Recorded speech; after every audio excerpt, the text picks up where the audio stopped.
What's up, people? A couple hours ago, the verdict was handed down in the Kyle Rittenhouse trial, and I'm sure half the world knows by now that he was acquitted of 5 charges, found not guilty, and 2 other charges dropped. Sorry, and I'm kind of like in a limbo on emotions about it because I'm a huge Second Amendment supporter, and at the same time I understand morally that what was done was wrong. And I'll kind of just reserve my thoughts on it, speak with close friends and family, and have a most likely not much of a debate, but just have some conversations about it. But I go to YouTube and watch some people that are huge Second Amendment supporters celebrating being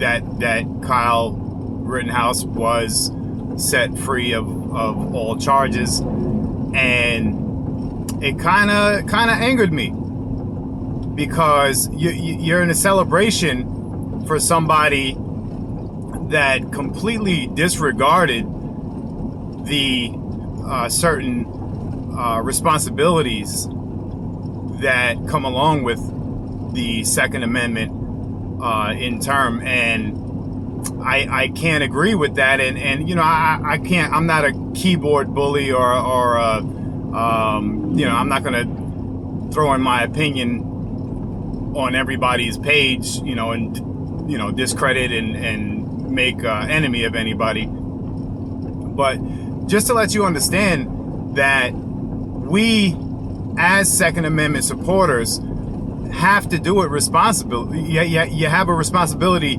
As a human, you have a responsibility, and you cannot celebrate and cheer when there are lives that have been taken and changed, and parents and children that are grieving, and we're celebrating because it was a Second Amendment issue.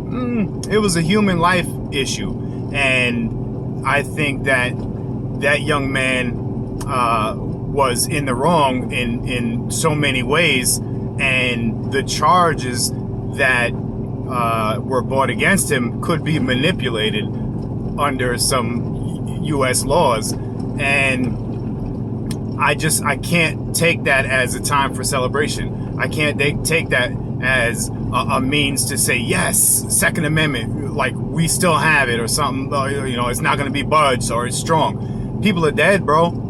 People are not coming back, and we're celebrating like this kid is some hero or a champion, American hero. I don't agree. He has to live with the fact that he's taken lives and changed lives of many others at the same accord. And I don't have any passion for him in that sense. I don't have a remorseful feeling that what he would be going through. If it was a different way, if he did go away for life, I would have remorse for his mom, his father. That's tough. I have children, and it's hard to see that if they do something that you might not be able to see them the same way that you do today.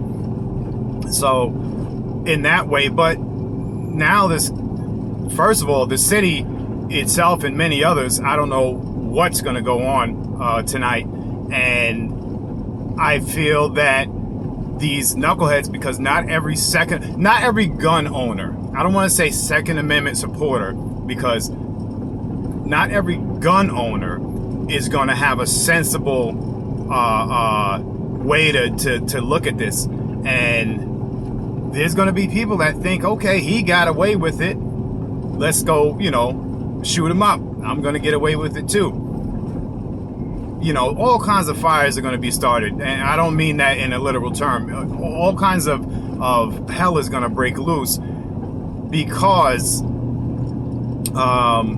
of what went on today in that trial and that verdict being read out, and celebrate in your your own sense, in your own mind, but have some dignity and respect for these families that are grieving still, that had to relive this and watch these trials and videos and replays of what's going on. Have some respect for them, because it's funny.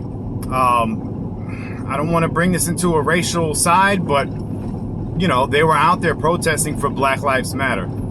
That means that somebody had it in their heart enough to either go out there and stand up for what happened in Wisconsin prior to that, with Jacob Blake being shot in his back 7 times with his children a foot away from him in his vehicle. They were out there because they knew that was wrong. And there was some mixy of rioters, protesters, protectors or security. It was all mixed bag of things. But I don't think that it's time to celebrate the death of the people that went out there to say, hey, something is wrong, and I want to stand up and show my voice and be heard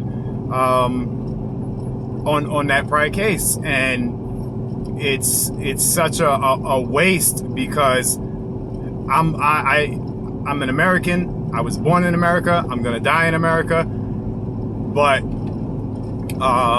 the American system is really, to me,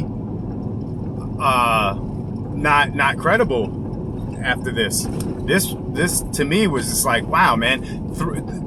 How could graves and funerals and etc. happen and somebody walk away from that? Here's the proof. Here's footage. Here's the whole night, the layout. I shot him. Yes, I shot him. And there's no repercussion for that. I don't get it. And, I hope that these families have civil cases and sue the fucktard out of everybody involved. Because if you're going to be out here living free, I want your ass to be broke and hungry every fucking day of your life, personally. Hopefully something changes. Hopefully it's a wake-up call for the people that are involved. Hopefully it's a wake-up call for people that weren't there in other cities and other states that were in the same scenario and situations that did not have the opportunity to act on it. But, hopefully this will say, you know what, I don't want to spend the next 2 years in court, even if I'm guaranteed to win. It's not worth it. I don't want to have to answer at the pearly gates and say, hey, what do you mean my name is not on the checklist? I just don't want that on my head. I don't want to have to ever be that remorseful. And taking a person's life is got to be one of the most remorseful, deep, dark pits of your stomach feeling that you're ever going to feel. So either way, my thing is, if you're on Facebook or you're on YouTube or TikTok celebrating anything like this, fuck you.